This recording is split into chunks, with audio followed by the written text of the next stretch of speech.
Hello, this is Phil Kennedy of Across the Pitch, and I just wanted to record a quick intro here and let you guys know that the episode that you're about to hear was recorded the night of Wednesday, March 11th, here in Phoenix, Arizona. At the point that the episode had been recorded, it had already been announced that the National Basketball Association season here in the United States had been suspended due to Rudy Gobert, a player from the Utah Jazz, testing positive to the coronavirus. However, in the 24 hours since we recorded, this story has literally unfolded into something that certainly I and most of us have never seen in our lifetimes here in the United States. All professional major sports leagues have suspended play for at least the next 30 days for the most part due to the coronavirus. It was announced today that Arsenal head coach Mikel Arteta has also tested positive for the coronavirus himself, and unfortunately, it's a much bigger story, of course, than football, and we just want to wish the best of health and safety or recovery to any of those out there who have been affected by the coronavirus. And while we did find that it was necessary to address the situation in the episode that you're about to hear, going forward for, however long this goes on for, at least the next 30 days, it sounds like, we are going to focus on being a coronavirus-free zone, if you will. We're going to concentrate on player interviews. Myself and Tony Robinson spoke with Sean McConville of Accrington Stanley this morning. That will be coming out.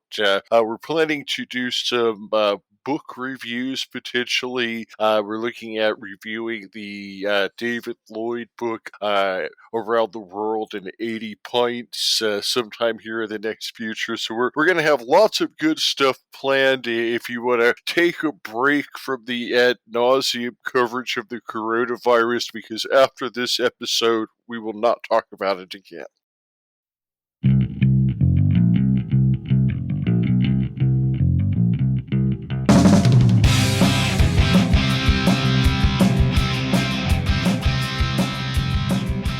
Good evening and welcome to Across the Pitch. We're the soccer show for people who think Loudon is the home of a NASCAR track.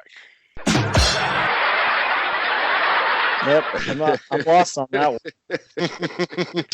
It goes back to Loudon United, who's of course the USL Championship team, who are the two team for DC United, if you will. And Darren Woodhead, of course, has taken an interest in and has written a couple of blogs about Loudon United FC. And the funny thing is so in NASCAR, there's a track in a city called Loudon, New Hampshire. And me being a big NASCAR guy, when I heard a team called Loudon United, I automatically assumed that they were in New Hampshire. It took almost a year and a half before I realized they're actually in Leesburg, Virginia, and not Loudon, New Hampshire. So they're called Loudon, but they're in Leesburg. So I guess I'm the fool here. All right, makes sense. I had no idea that there was a NASCAR track called Loudon. So you learn something every day. Don't you think that's one of those little synergistic sort of words? Do you know what I mean? Like Loudon and NASCAR's obviously very freaking loud as those cars are going around. No? All right, just me. Okay. I see that. I can see where you're going. Okay, all right.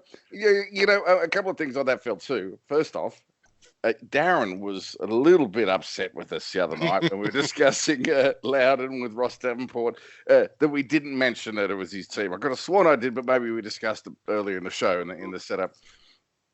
I think it was either earlier in the setup or Ross did have an issue where he fell off the call a couple times. He was having some tech difficulties, so I wonder if maybe it got mentioned in that tech difficulty area that got cut out. Oh, I see. Now, the other point I want to make as well is that we really had a hard time landing on how to pronounce Loudon, didn't we? Yeah, because it's Loudoun, so I'm like, is it Loudoun? But Ross has gotten back to us, and it is Loudon. Right. Okay. And that's great because that sort of falls into line with something we have teed up for you later in the show, Phil. I hope you're looking forward to this one, mate. It's going to be great, but I can tell you on tonight's show, we're behind closed doors in the Across the Pitch studio, as we tend to be every episode because it keeps in the sound. You know, apart from that bird, I've still got to get that bird out of the studio. We look at the playoff pictures in League 1 and 2, and we have a wonderful, cheery look at a global pandemic. Plus, we finally laid to rest the persistent rumor that our very own Phil, Mr. Statistician Kennedy over there, is terrible at pronouncing names. And Mr. Wizard has a confession to make. All that and more on a very viral episode of Across the Pitch. But first, make sure you head on over to your social media and give us a follow. You can find us, just search Across the Pitch. We're on Twitter, Facebook, Instagram. You can even watch or listen to our shows on YouTube at Across the Pitch. So follow us on there as we talk matches, news, highlights, craziness, Liverpool dropping out of the Champions League. It's all on our social media. Yes, it is. It is. I was really surprised to find that we had a YouTube channel which has actual, which has our actual live recordings on there. I thought it was just our bollocks videos that we did at halftime of Phoenix Rising. Oh no! Every single episode is on YouTube. It can be listened to in full on YouTube. In addition, you can find us obviously at acrossthepitch.com/podcasts. You can catch us on Spotify, Apple Music, Google, just about anywhere that you consume podcasts, except for SoundCloud, because they don't have enough storage. So they have like 5 episodes on there that they want to charge us extra, and we just don't play that. Well, what if they wanted to sponsor us? I mean, surely they could. Anyway, I digress. Hey, right. We need to get right into this show. We've got a very, very tight show tonight.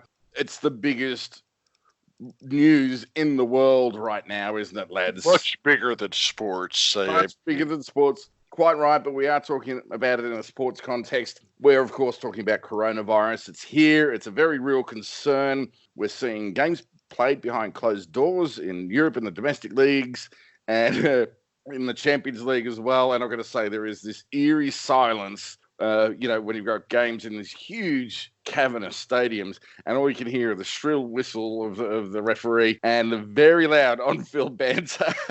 if I'm not mistaken, Matt, we heard a bit of that today, or was it yesterday? Or probably both days. I think mine was Valencia versus Atalanta yesterday, and there was very obvious swear words said there, shall we just say, between the players, right. Which is usually hidden by the crowd.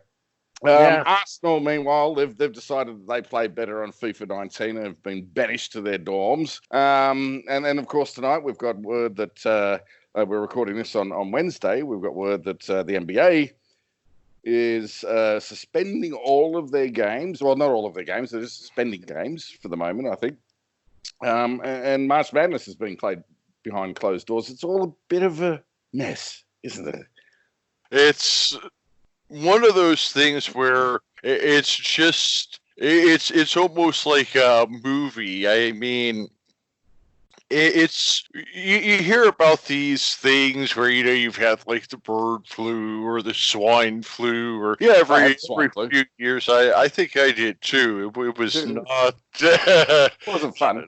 Not fun, no. But, this time around, it just seems a little bit different. I mean, the NBA is a multi-billion-dollar organization that has literally suspended operations tonight because a player is tested positive, and we don't know how. I mean, we could realistically be looking at a prolonged period where we have no sports at all, sports being played in front of closed doors with no audience. But I think we're reaching the point where it's spreading into the player community.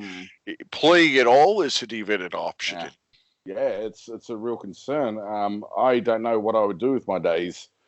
Well, I mean, apart from work. Catch up on our reading, I guess. Right, so we have been hearing in the rumour mill tonight across the various social media channels and the fan groups that we follow that there are rumours of the English leagues going behind closed doors. Matt, I think you informed us of that. Yep. Okay, let's look what happens if worst comes to worst. What would happen if... What are options there? Okay, say this is a prolonged epidemic. The players are falling down left, right, and centre. You can't front a squad. The teams are losing money because they don't have fans in the stands. Right? What are the scenarios? How does this play out? I mean, I think that the biggest thing that you have to think about is, so if this is happening in sports, this is going to be happening everywhere. I mean, it's in Italy, it's already a situation where people are quarantined in their house. They're not going to work. I mean, is this going to be a prolonged period where people are literally not leaving their houses? I mean, we're not a political show, but what are the economic implications of this? We're not an economic show either, Phil. But I do have to say, I mean, we rarely leave our houses anyway, right? So, especially during football season. Exactly. Yeah. And confined indoors in front of that box. But no, I don't really want to go into the bigger picture because I don't think we're qualified to do that. We're not really qualified to talk about what could happen. So we're just going to add to the rumour mill here. Hey, why don't we just go ahead and do this? And Matt, I want to throw it to you because you saw something.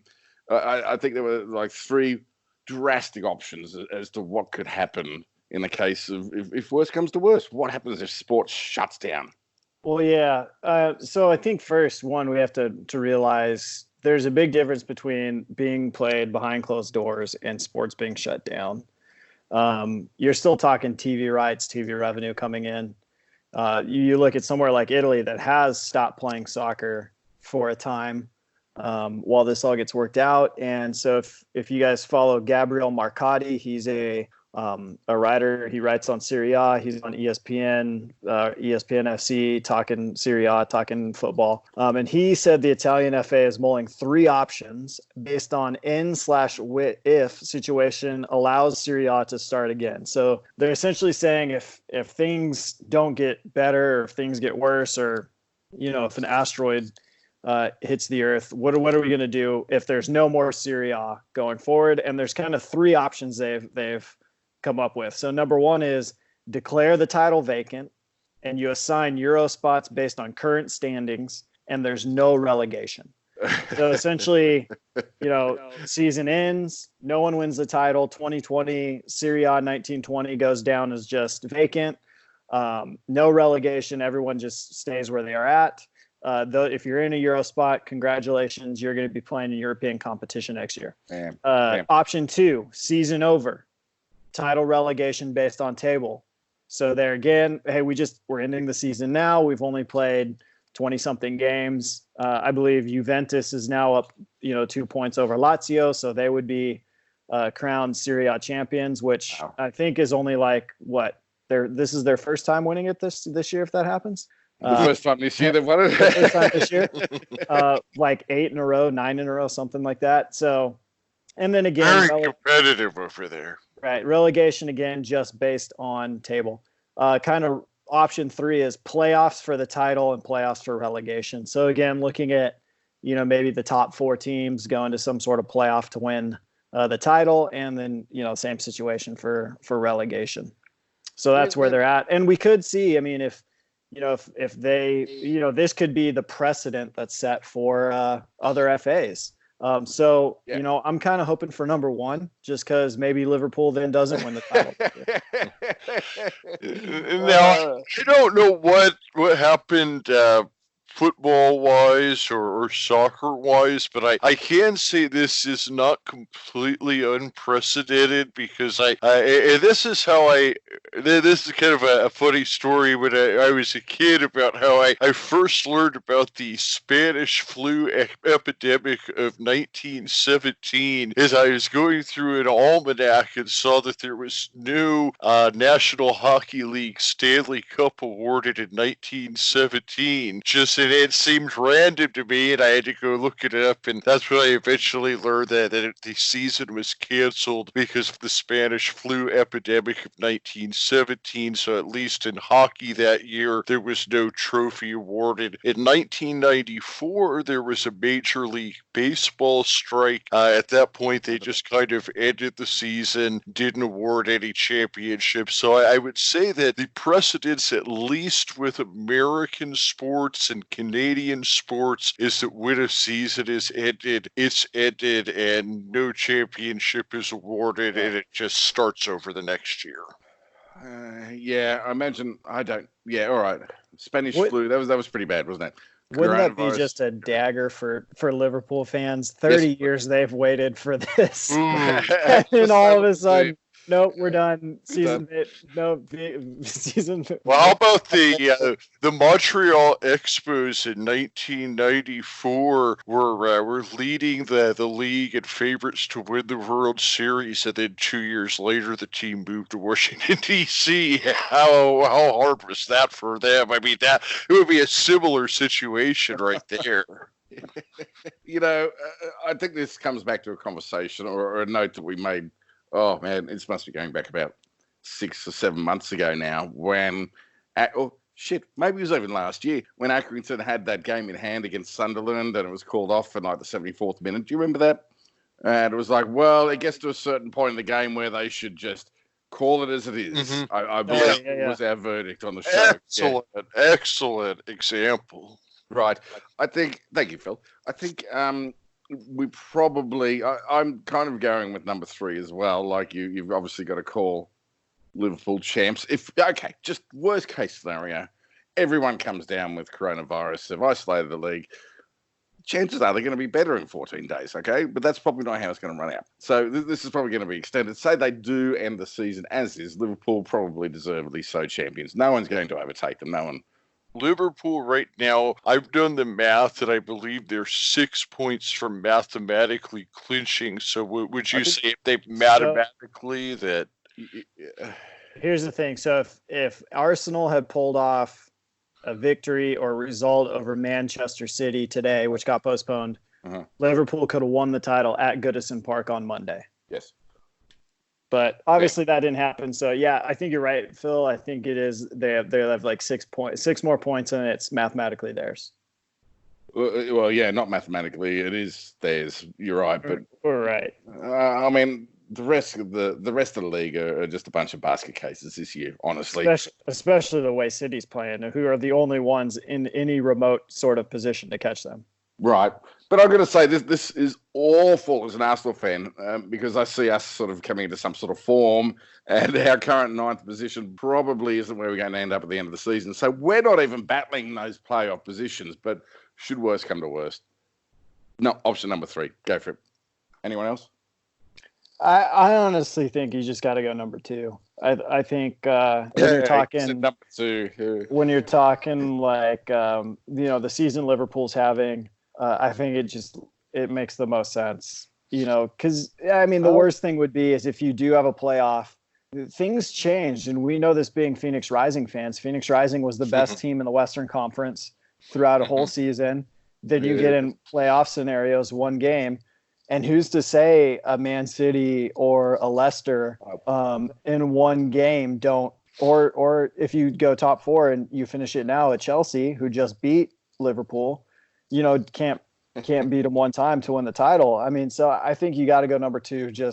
Season, if it comes down to it, season ends, table ends how it is, and you go from there. I misheard what you were saying. I thought you would declare a season winner who was Liverpool, and then the rest of the relegation promotion places would be a playoff, and that would include a Champions League playoff there. So everyone from 2 to wherever. No, so the option 3 was you have a playoff for the title and then a playoff for promotion or relegation. No, I like mine better. There's option 4 on the table right there. There you go. you just need a job at the Italian FA now. No worries. I'll be there tomorrow. No, I can't go there tomorrow. Damn it. Are you good at match fixing? Well, I mean, I don't think that you're nearly corrupt enough to work for the Italian FA, Aaron. I don't know what I do. So one thing that I would say is so the off season is about 8 weeks for most leagues in Europe. So I think that realistically you have to hold things at least 6 weeks and then say if you could just maybe take a 6-week break, resume, finish the season, then you have 2-week off season and start the next season. I mean, that would be the option I would try to go with. I mean, I feel like 6 weeks. I mean, that when the weather heats up, viruses tend to fade out. I mean, I don't know.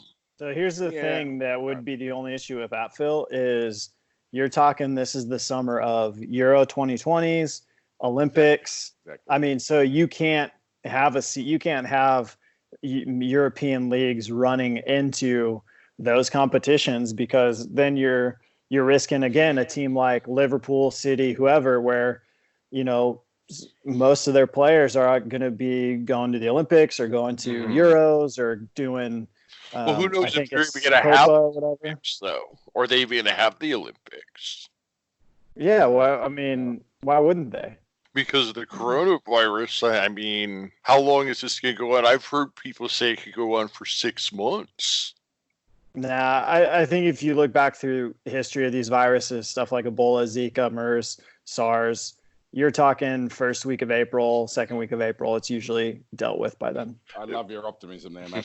What I've heard is it depends on the virus, and I mean this just seems a little bit different than any of those other ones. Yeah, and maybe that's not something we want to get into on this. No, we're not across the ER. I love doing that. Hey, lads, I think this has been a great discussion. We're not going to solve anything. I hope for the best with the leagues. I hope that we. For the players and for the fans and for the organisations, especially like poor old little Accrington Stanley over there, they rely upon match day takings. It's going to really hurt them if they can't play the games. Yeah, that's the biggest thing is for small teams, even for Phoenix Rising or a team of that size. I mean, gates are a big part of it. I don't think whatever deal they have with CW is paying the bills. No, I wouldn't think so either. Anyway. I just hope it finishes quickly, honestly. I hope worst doesn't come to worst for everyone's sake, even those who contract the virus. They get better and we move on. Speaking of moving on, let's talk about something a little bit more, and hopefully it happens, a little bit more positive, a little bit more challenging perhaps even. Let's have a look at the League One playoff picture, because as it stands right now, this is ridiculous. Okay, so we've got Coventry on 67 points. Well done, they've got a game in hand, so they're doing very well. But from 2nd through to 8th, it's separated by a total of 3 points. 3 points, 2nd to 8th. That's your playoff places right there. Lads, weigh in. I think that's what you call a traffic jam.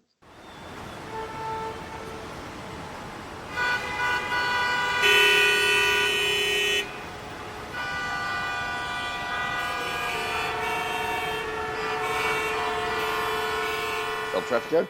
Yeah, right. And then look at, this is wild because I think the last time we talked League One in depth has been a while. Yeah. And Oxford United, if I remember correctly, were down like in 9th or 10th, and now they're up to 3rd. They're having a 5-game winning run. I mean, they're on a roll right now. They're like a bull in a China shop of league players. Right. I mean, it's crazy to see just looking at this. Make my 100 quid bet. Aaron knows what I'm talking about. I do. That's an in-joke. Oxford having a great time. How about Ipswich? I think we all called Ipswich to go up. Yeah, at the beginning of the season, we certainly thought that they were going to walk the league, or at least all their fans did. and our Christmas episode, if you recall, or was it our New Year's episode? No, it was a Christmas episode. We said, nope, definitely going up. Right, yeah. Oh, geez, that didn't age well, did it? No, it didn't. No, not at all. I mean, one game out of their last 5 they've won. I mean, this is a team that, came down from the championship last year, and they're not performing. And that's all you can say, right? They're just not performing. But yeah. Sunderland. Yeah, that's what I was going to say is that I think Ipswich and Sunderland, I think that they kind of tend to underestimate what League One is going to be like, and they have a wake-up call. And certainly one thing that I want to do right now is just take a moment to mention Hugh Bunce of the PO Forecast, which is a Portsmouth FC podcast. And of course, Accrington Stanley is playing Portsmouth on Saturday. And so Hugh actually joined Tony Robinson and I on a show that came out yesterday where we previewed the Accrington and Portsmouth game. And honestly, we didn't get too deep into the game because Hugh is just an absolute wealth of knowledge about League One. I mean, this guy knows his stuff backwards and forwards. So definitely, if League One is something you're following, take a look back at our episode from yesterday, because towards the end of the episode, Hugh went up and down the League One table with me, and he personally, obviously he thinks Portsmouth's going to go up since he's a Portsmouth guy, but they're a bit one-eyed down those ways. he thought that Coventry was going to go up, and he had some concerns about Oxford. Actually, he seemed to have some concerns that they had a bit of a short bench, and he thought that might bite him at the end. Okay. But they're ahead of Oxford, so he would say that. I apologise. Oxford is ahead of Portsmouth, so he would say that. Well, so it wasn't even so much that he was saying that he thought Portsmouth was going to beat Oxford. He was saying that I think that he thought Rotherham was a more solid team. I think he thinks that Portsmouth is going to have to win in the playoffs, and I believe he had Coventry and Rotherham as his automatic promotion team. Yeah, I mean, we've spoken about Rotherham before. They're a solid team. They obviously spang tacky. I don't know. It's so close. 3 points between second and eighth. Anything can happen. I'll tell you one thing that we did call correctly on an episode recently was when we said that we thought Wickham was going to come back to earth. They had been first or second all year, and now they're down to eighth, and I think that Wickham is probably going to find themselves out of the playoffs when everything's said and done. They're struggling, not out of it, but you're right. We did call that, didn't we? Pat ourselves on the back there, lads. That was great. So as of right now, Phil, who do you think, or Aaron, who do you think are the teams most likely to make the playoffs? I think Coventry are probably going to come good. I think they've got a lot to prove, these guys. They're a club without a home, basically. I think they're going to go very, very well, and they'll be up into League One. Beg your pardon, up into the Championship. They're going through. I think there's belief in that team, and they've got a desire to win to prove a lot of people wrong. I don't know. This run of Oxford has me thinking, because I would have said Rotherham, and I think I did earlier. But this run of Oxford has me thinking because they've got the second best goal difference in the league. Second best. I think they might be short. They're probably, a short roster, but those teams that, have players that click, they're the ones that generally get through. It doesn't matter how long your roster is, So, yeah, they got the fight. I mean, I think Coventry, they've only lost 3 games all season. They've had a crap load of draws, but they've only lost 3 games all season. They're 5 points clear of Rotherham. They're 7 points clear of third place Oxford, and they have a game in hand on all of the teams below them. They have 2 games in hand on Sunderland. I think that they're going to get the automatic promotion, probably win the championship. I say that I think Oxford, they're going to keep this run going. It's like I said, every Accrington player we've talked to, they say Oxford's the best team they've played. As long as they can stay healthy, I say they keep this run going, and then they get into second. Now, out of the playoff teams, Rotherham, they're going to be in. Portsmouth, I think that they're going to be in. Peterborough, they have enough offense. They've played well enough this year. I think that they'll end up getting in. I'm going to go with my 6th playoff team is going to be a little bit of a surprise. Doncaster. Yeah. Right now, they have a plus 18 goal difference, which is actually the 5th best in the league. They've won 2 in a row, so they're starting to catch a run of form. They're also a team that made the playoffs last year. Plus, they have a game in hand on almost everybody above them. Game in hand on Sunderland. As long as they win that game in hand, they're suddenly within 2 points of third. All right. Cool. All right. Yeah, okay. There it Donnie, is. You heard it. Mark it down. Doncaster getting promoted to the championship. I'm not that brave. Oh, well, I didn't say promoted, but I said that they'll grab the 6th playoff spot. But you know, I just gotta give you a hard time. Come on, man. I'm not saying they won't get promoted because once you get into those single elimination playoffs, anything can happen. Just like Charlton showed last year. I think this might be Portsmouth's year because this is what their 3rd year in League One now. So I think probably would be. I'll go with Coventry, Oxford, and Portsmouth as my 3 promotion teams. Mark that down. All right. I don't know. I've said Portsmouth the last 2 years and they burnt me. Aaron, Well, you want to throw out a prediction? We're in your corner. Up the Pompey. Okay, Aaron, you want to throw out a 3 going up?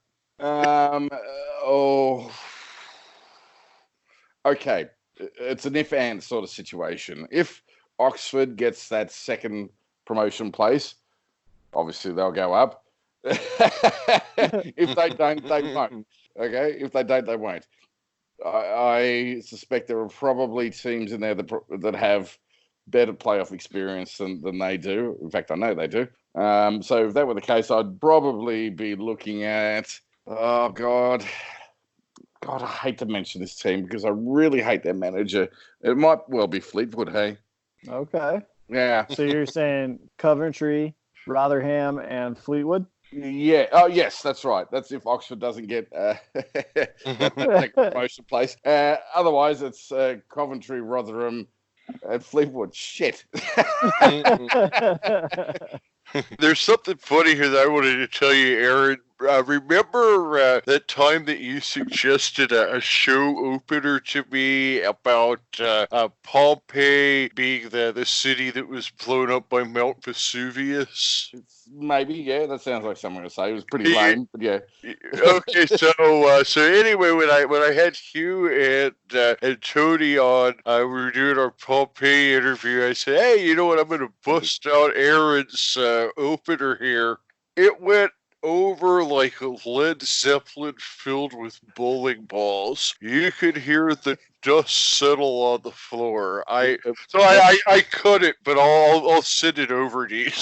I want to hear that. I think it'd be great. So it wasn't a pyroclastic flow. It was more of a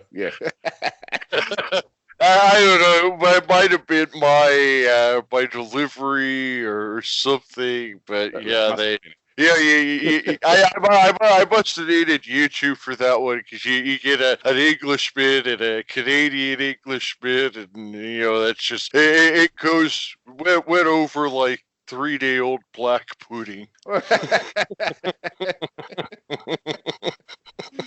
Good evening and welcome to Across the Pitch. We're the soccer show for people who think Pompeii was an ancient city destroyed by Mount Vesuvius. Aha.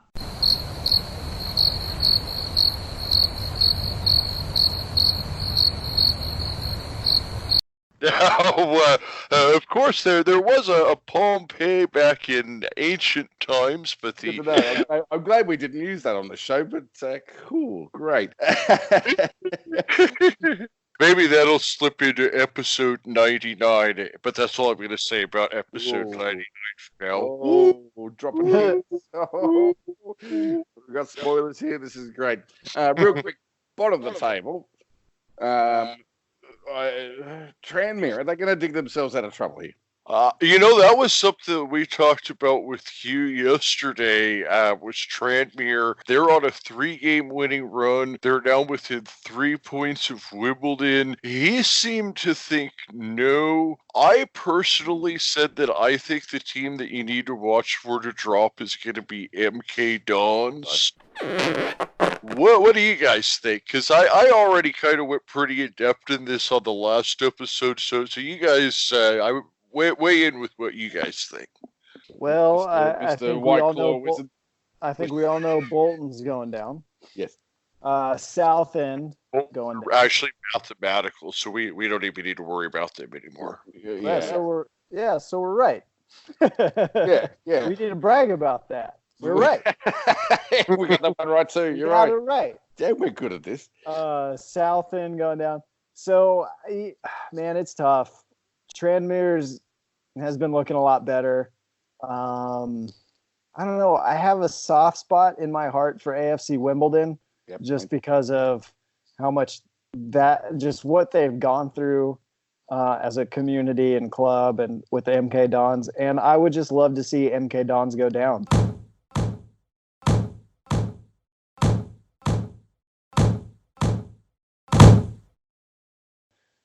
I hope they go down. Yeah, I think the other one to watch out for is Rochdale. They had a win. They had a win. If it wasn't for that win, they would have been right there on the precipice of the relegation zone there. I think that they're in serious trouble, Rochdale. Rochdale and Tranmere both have a game in hand, so that's certainly something to look at.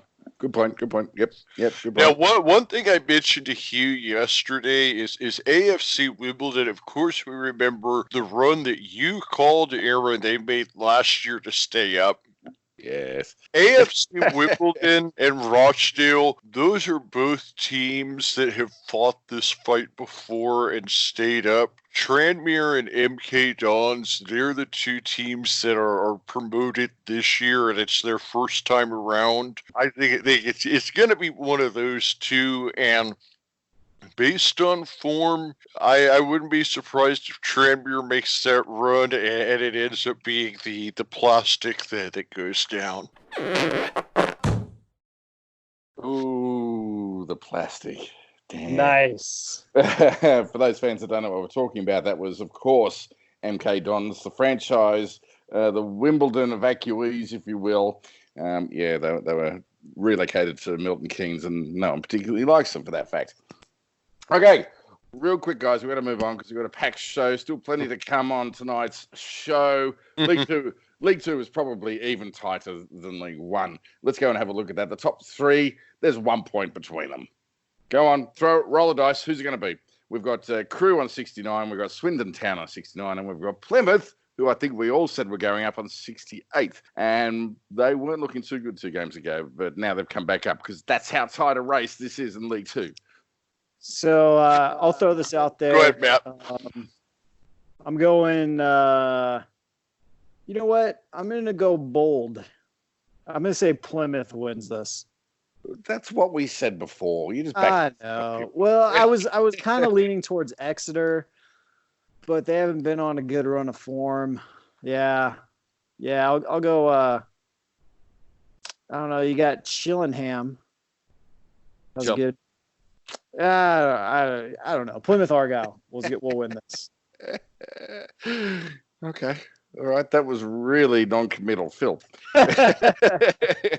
Well, I mean, I think Plymouth Argyle, they're the team that were the favorites coming in. Everybody agreed they were the best team that was relegated last year. Everybody thought they'd be coming back up. Looking at the numbers, I don't see any reason why they wouldn't. But I'm going to say Cheltenham. Credit for this segment to Arran's buddy and loyal listener, Matt McCoy, every time we talked about League Two. And they really, if you look at the numbers, 6 losses. That's the fewest of any team in the league. Their goal difference, plus 25. That's the best of any team in the league. Their 27 goals allowed, fewest of any team in the league. Their 52 goals scored, that's kind of middle of the road, so their offense isn't great. They've also got a game in hand, so they're at 64 points. They win their game in hand, that would put them 1 point behind Plymouth, 2 points behind Crewe and Swindon Town. They're on a good run. They did have a draw here in their last match. Before that, they had run off 4 in a row. They had really, I just think that they are the team that has been kind of just hanging out there and maybe overlooked because they haven't made their way to the top of the table. I think they're going to finish strong. They're playing good football right now. Mark it down. Cheltenham is going to win League Two this year. What else did you guys want to talk about a League Two? Well, I'm going to name our 4 playoff teams. Yes, I'm going because I haven't made my prediction. I still think Plymouth will come up. I think they had a bit of a rough trot there. They've found their legs again. Here come Plymouth. In come the boats. Here come those wonderful knee-high socks that they wear. They're going to carefully tread all over the rest of the league as they sort of climb that ladder. That's it. I'm done with that. And then I think we've got to go with Crewe and Swindon. I think they've probably been the best 2 teams in the league. Sorry, my heart goes with Colchester. Hello, David Dagley, if you listen to this, mate. I still think of you from time to time. He's an old Colchester fan. He is just a miserable football fan, I have to say. He goes to Colchester. But anyway, I digress. My heart goes to Colchester, so I'm gonna put them up too. So you're gonna put that Colchester and who else? And then the top 3: Crewe, Swindon, and Plymouth. Plymouth automatic. All right, Matt. Who do you have as your other 3 besides Plymouth? So the 4 going up. I'll go Crewe, Swindon Town, Plymouth, and Cheltenham. You guys suck. You watch. You're going to lose. Go Colchester. It's going to be a hard graft for Colchester to get in there. But what the hell? I've got to be different from you two. So obviously Cheltenham, they're my champs. They're going the distance. And then I'm going to definitely say Plymouth Argyle. They're going to get one of the automatic promotion spots. Are they going for speed? They're going distance. He's riding and striding and riding the course. But then, to me, it gets a little fuzzier after those 2. I'm going to go and make a little bit of a shocking prediction here. This is going to go against what I've said all season, because I thought that they looked good, and their form hasn't even necessarily been bad lately. But I'm just going to say Crewe doesn't get an automatic. Ooh. And I think that it will be Swindon Town, Plymouth Argyle, Cheltenham getting the 3 automatic promotions, and then I agree with you, Aaron. I like Colchester as the in the playoffs, and I think that my playoff teams would be Colchester, Northampton, Exeter, and Crewe, and then Northampton and Colchester meeting in the final game, with Colchester beating Northampton to advance to League One as the 4th promotion. Wow, controversial call. Brave, controversial, probably a little silly, but that's our Phil. Okay, hey, Phil, speaking of which, you're not known exactly for, let's say your eloquence when it comes to pronouncing certain teams over there in England. or indeed around the world? I think I've gotten pretty good at the teams in England. Yeah. I mean, I think it's more along the lines of the teams in other leagues. So I follow the MLS of the USL over here, and I follow the Premier League, and obviously Championship, League One, League Two. I follow everything in the US. I follow everything in England. I'm the kind of guy that could tell you who's on Rochdale before I could tell you who's on Madrid. I mean, if you give me, like I said, I took French in high school, so I could probably handle most of the French ones. But if you go beyond the first division, I mean, obviously I know most of the first division teams, but you start going into the second division of Germany or the second division of Netherlands, I'm not gonna. Well, Phil, welcome to your quiz show. I want to have some music. Can I have some music here? Some jaunty.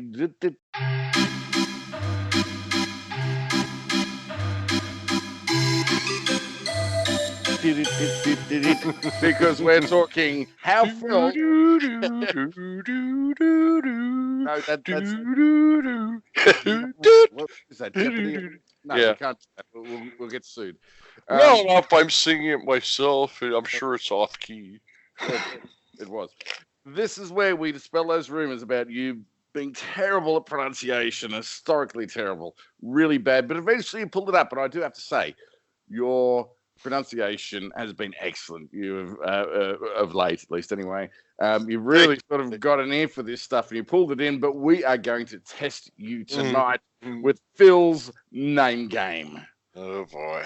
Oh Here boy! we go. Here we go. Now, how this works is we're going to spell out a team, and you're going to have a crack at pronouncing it. Okay, write it down if you will. Grab a pen and paper. Yeah, well, tell me what league and division it is, so I can look it up and see what it looks like on paper.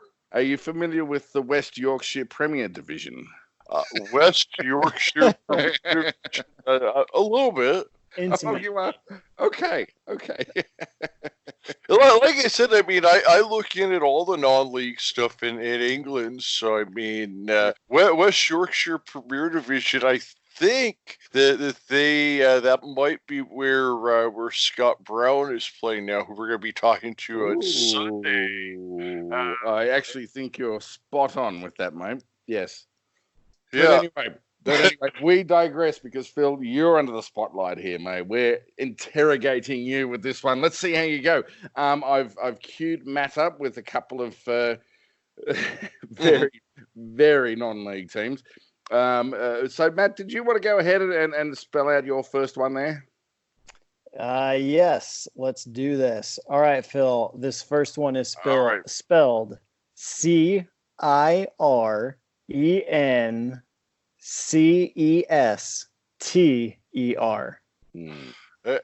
this in the West Yorkshire Premier Division? No. These guys are actually in the God, bloody hell! Now I'm struggling. Isthmian North League Non-Division Division 1. Oh, yeah, that's the ninth tier league. It's Devonshire and Cornwall. There's no bonus points here for this. This is strictly pronunciation, Phil. Spell that for me one more time. CIRENCESTER.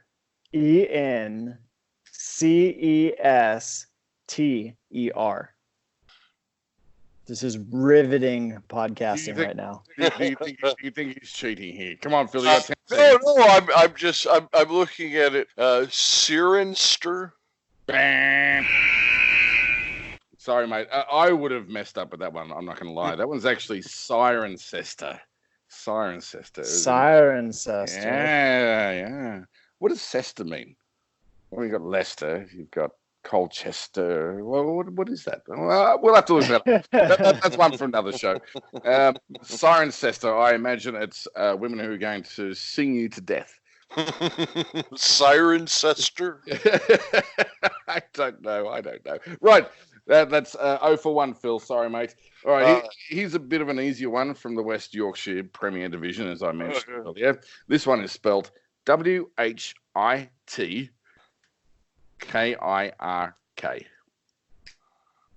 Whitkirk.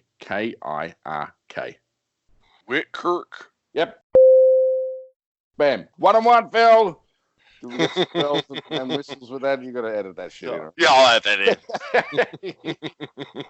All right, All right, so you're 1 for 2 here. All right. I'm going to go with the same. What's this? The West Yorkshire Association Football League, but I'm going to go Division 1. Okay.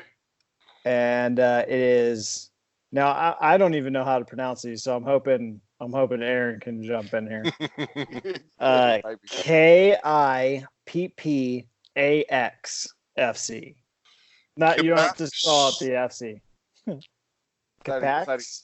Say it again, Phil. Kipax. I think we'll give that. I think it's Kipax. Yeah. We'll give that. Ding, ding, ding, ding, ding. Yeah. Yeah. Yeah. All right. Calm down, Phil. Calm down. Do I need to sample it the John Edwards? If you really need to, mate. All right. All right, here we go. My turn. Score check 2 from 3. Not bad, Phil. Not 2 bad. for 3. Hey. Last one here. All right, you go. We'll go 4. Oh, Yep. I have one. Yes. Yep. Well, actually, I've got 2 more, if you don't mind. All right, go ahead, I man. don't mind. All right. So here we go. You ready? This one's from the Peterborough League 4. So this one's spelled. Snap. Yeah, oh snap. WHITTLESEY. You want me to spell that again? Oh, I found it. Whittlesey. Oh, Phil, look at you go, mate. I think that's 3 for 4. 25%, that's a passing grade. All right, I'm ready now. One more. All right, you ready for this one? I'm ready. All right, here we go. TOTTENHAM.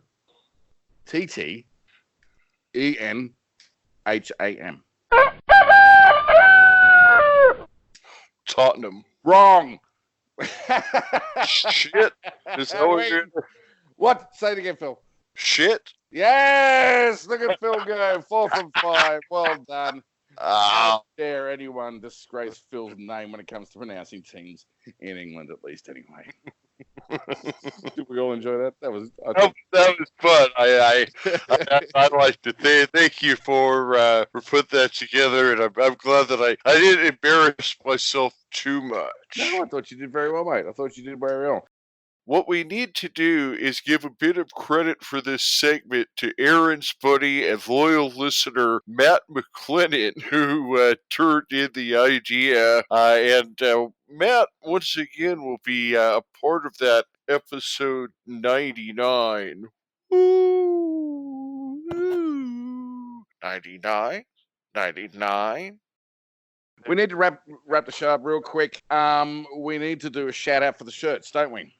Yes, thank you to Alex Carey, Shirts and Giggles, who now has our shirts on Amazon in like 30 different colors. We've got ladies' V-necks now. And just so you know, we're actually selling these shirts at cost. We're not making any money off of these. We just want to get our logo out there. So anybody that buys an Across the Pitch shirt off Amazon, we really appreciate it. Send us a picture. We're getting ready to get a new page up on our website. We've already got like 8 pictures in. We're really excited. We've also got the new shiny stickers that are seeming super popular. And also, we sold Aaron's 50 Years of Accrington Stanley book sold to a listener in Denmark last night. So thank you for purchasing the book. And Darren is going to be shipping that out to you right away. And they're just $10 for anybody that wants a copy of 50 Years of Accrington Stanley. Just go to acrossthepitch.com/shop. You can check out with PayPal or credit card, and for right now,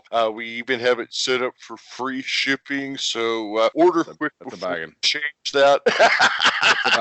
That's a bargain. Hey, we need to do a shout out to your friend in San Antonio because I believe he was the first one to buy an Across the Pitch t-shirt, yeah? Yes, absolutely. That is Harry, who is at Ramen Call, RAMINCOL. He is on Twitter. You can find him on there. And he is a really cool guy, even though he is a San Antonio supporter. He is also, he hosts his own show down there, which is at SATX Soccer on Twitter is his show, which is the San Antonio Soccer Roundtable. So definitely, if you're a fan of soccer podcasts, Harry has a great show that they do down there, even if they're talking about a terrible team. But he does have a good taste in fashion. Well done, Harry. Thanks. Yeah. Lads, we have news across the Pitch news desk. Yeah, funny you mention this because this is an across the Pitch news desk and a Jose watch in one. Jose Mourinho. It's about time, isn't it? We haven't spoken about him for so long. Jose Mourinho has apparently put himself into self-isolation. It has nothing to do with COVID-19. He's just really, really sad. He's currently sitting in a poorly lit hotel room, wet shaving the rest of that silver hair off, wondering what sort of drugs he was taking when he agreed to sign up for Spurs. And on that bombshell. We did also need to give one other shout out, and we are not a political show. We don't talk about politics at all, but we did make one political endorsement, the one and only political endorsement that we will ever make, and yes, it is because he listens to the show. We're talking about Maricopa County Recorder Adrian Fontes, who is a loyal listener of the show and reader of the articles. He sent me a message on Twitter and asked me for a sticker, so I'm going to be sending Adrian Fontes, our fantastic county recorder, across the pitch. And we just want to thank Adrian. Does a lot on Twitter. He retweets all of our articles, and we really appreciate him going out of his way to spread the word about the show. And Adrian will have your sticker out. We also had a number of other people who had our contest. We have Nick Orlick and Boone Brady, who are also going to be receiving stickers from us. And keep your eye on Twitter because we're going to be having more contests and giveaways and stickers, magnets. We're going to have all kinds of across the pitch swag coming out soon. I think that might be the end of the show, but there was one thing I've been holding off to the very, very end. Mr. Wizard, you have a confession to make, don't you, mate? I don't even know if it's a confession. You want an Arsenal shirt? Oh, no, he didn't. No. Yeah, go ahead, Matt. Come on. Let's Look, all I know is I had a seltzer water, alcoholic seltzer water at the Phoenix Rising game, and then I tried a White Claw, and they're not bad.